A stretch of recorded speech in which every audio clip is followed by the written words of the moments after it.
ஏ மாப்பிள்ள இங்க எங்க நின்னுகிட்டு இருக்கிற? என் பொண்டாட்டி வீட்டுக்கு போனா தூங்குறதுக்கே விட மாட்டேங்கிறா. போன் வேற பேசினா கேட்கவே மாட்டேங்கிறாமா. அதை போய் ரெடி பண்ணிட்டு வா இல்லைன்னா புது போன் வாங்கி கொடுங்குறா. அதான் நம்ம அண்ணன் ஒருத்தர் ஈரோடு வாராங்கிறாரு, அவர் கூட ஒன்னும் போயிட்டு வந்துடலான்ட்டு வந்தேன். எந்த போன் மாப்பிள்ள? ஆமா, அதான் போன வருஷம் தீபாவளிக்கு வாங்கி கொடுத்தனால இந்த போனு தான். ஓ இந்த போனா? தம்பி போலாமா? அண்ணா ஒரே நிமிஷம் வந்துடுறேன், ஒரு நிமிஷம். மாப்பிள்ள பின்னுக்கு இருக்குதா? ஆமா, நான் வேற அருணா கவர் கூட வைக்கல. அட ஏன்பா வர்றீங்களா வரலையாப்பா? டைம் ஆகுதுப்பா.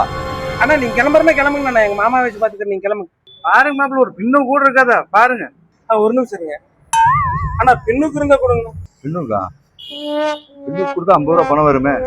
பின்னுக்கு 50 ரூபாயா? ஆமா. சரி கொண்டாங்க, வாங்கிக்கலாம் கொண்டாங்க. மாமா பின்னுக்கெல்லாம் வாடகை கொடுறாங்க மாமா. இந்த பின்னுக்கு 50 ரூபாயா?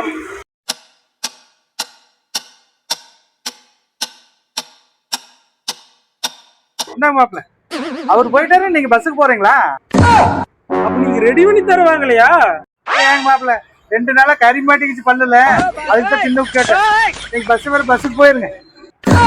ஆனா நீங்க கிளம்புறமே கிளம்புங்க, எங்க மாமா வச்சு பாத்துக்கிறேன்.